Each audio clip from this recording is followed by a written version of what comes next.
বিশ্ববিদ্যালয়ের ছাত্ররা যখন কনসার্টের আয়োজন করে তখন আমার লজ্জায় মুখ ডাকতে মনে চায় যে কনসার্ট বিশ্ববিদ্যালয়ের ছাত্রের রুচিতে কেমনে যায়। আমাদেরকে এখন বিভিন্নভাবে এমন কিছু কালচার দিয়ে আমাদেরকে আমাদের আদর্শ থেকে দূরে সরিয়ে দেওয়ার চেষ্টা করা হচ্ছে।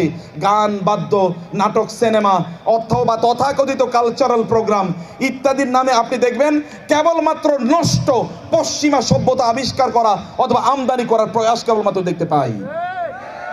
এই নষ্ট, এই পতিত কালচার আমাদের এই আদর্শবাদী সমাজে কোনো অবস্থায় আনা যাবে না, এগুলো চলবে না।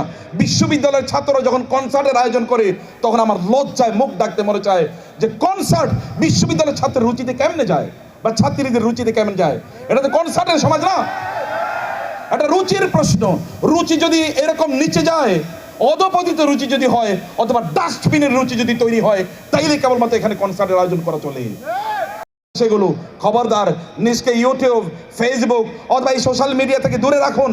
যেগুলো আপনার চরিত্র অথবা যেগুলো আপনার যে লক্ষ্য এবং উদ্দেশ্য, এগুলো থেকে আপনাকে অনেক অনেক দূরে সরিয়ে নিয়ে যায়।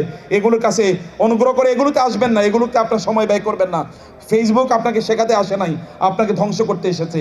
কোনো এক সময় জুয়ার হাউসগুলোতে আমেরিকানরা, ইউরোপিয়ানরা, সেখানে তারা বিভিন্ন ধরনের মাদক দ্রব্য, তারা এখনও জুয়ার হাউসগুলোতে মদ বেচা হয়, মাদক দ্রব্য বেচা হয়। কারণ কি? কারণ জুয়া খেলায় যদি কেউ হেরে যায় তাহলে মদ খায় যদি একটু শান্তি পায়, এটা হলো তাদের উদ্দেশ্য।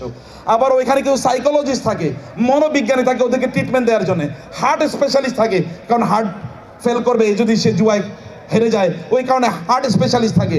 এখন আমাদের নতুন করে জুয়ার আসর এখানে তৈরি হয়েছে, নতুন করে এখানে মাদক এর আসর তৈরি হয়েছে। এই মাদক কোথাও কোথাও ফিজিক্যাল, কোথাও কোথাও নন ফিজিক্যাল।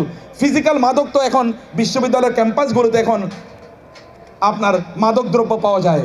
কোনো মুসলমান তিনি মাদক দ্রব্য গ্রহণ করতে পারেন না। কোনো মুসলমান যদি মাদক দ্রব্য গ্রহণ করেন, রাসূল সাল্লাল্লাহু আলাইহি ওয়াসাল্লাম বলেছেন তার 40 দিনের ইবাদত কবুল হবে না।